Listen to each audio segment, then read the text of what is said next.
Distraint! Okay, not gonna lie, totally had to Google that to see if it was a real word. Turns out it is.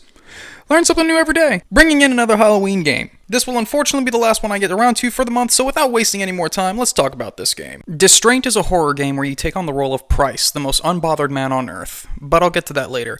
Gameplay consists of traversing a 2D plane, interacting with various environmental objects to solve puzzles and progress through the game. However, I use the term puzzle loosely on this one. What you're doing, I guess, is technically puzzle solving, but the puzzle is little more than a trading quest encompassing each level.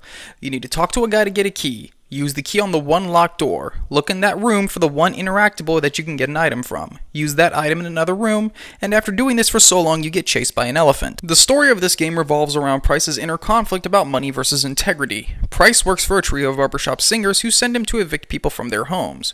On the first eviction you play, you kick an old lady out of her house, which begins Price's descent into madness. Again, having to use madness loosely here. I've had Price walk by a shotgun suicide where the body was a mangled mess with blood on the back wall and Price barely had anything to say about it. Then once I came back into the room, the body was gone again and Price didn't seem very interested.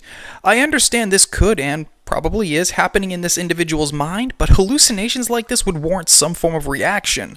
People who have developed a form of schizophrenia and are having these kinds of vivid hallucinations will react to it because as far as they can tell, it's reality. This isn't the only example of Price not acting like a normal human being would either. As previously mentioned, being chased by an elephant marks the end of a level. The first time this happens, you come across a mutilated corpse with a note saying there's an elephant in the room. This cues the chase where you eventually get caught. What happened next was laughable.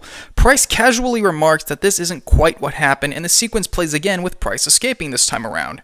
Now, he claims he ran, but I never got that impression. Maybe instead of simply throwing a chaotic music score over the scene, the dev could have enabled a run function. It wouldn't make sense for Price to run all over the screen when he's just evicting someone, but if you see a zombie elephant coming after you, wouldn't you want to pick up the pace a bit from a brisk walk?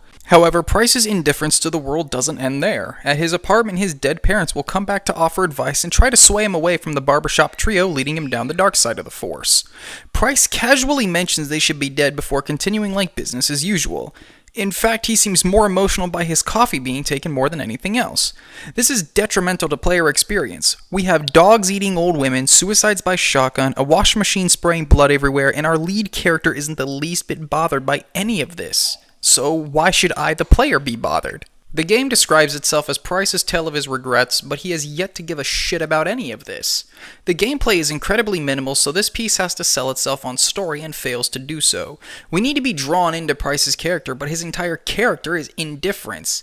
The dev can shove as many blatantly obvious themes and symbols into the level as he wants, but the failure of this game comes from the failure of the lead character. Though the last straw was when I was in the nursing home level and the game froze twice when I tried to cue certain interactables. This game, I feel, is a perfect example of how a lead character can throw a potentially good game out the window. Distraint has a lot going for it. Great art, original story, nice imagery, but I can't get past Price. In my opinion, he's just a terrible character. If the game opens up into this glorious masterpiece after the nursing home level, I won't see it. I've already refunded it and I won't recommend this title to anyone else.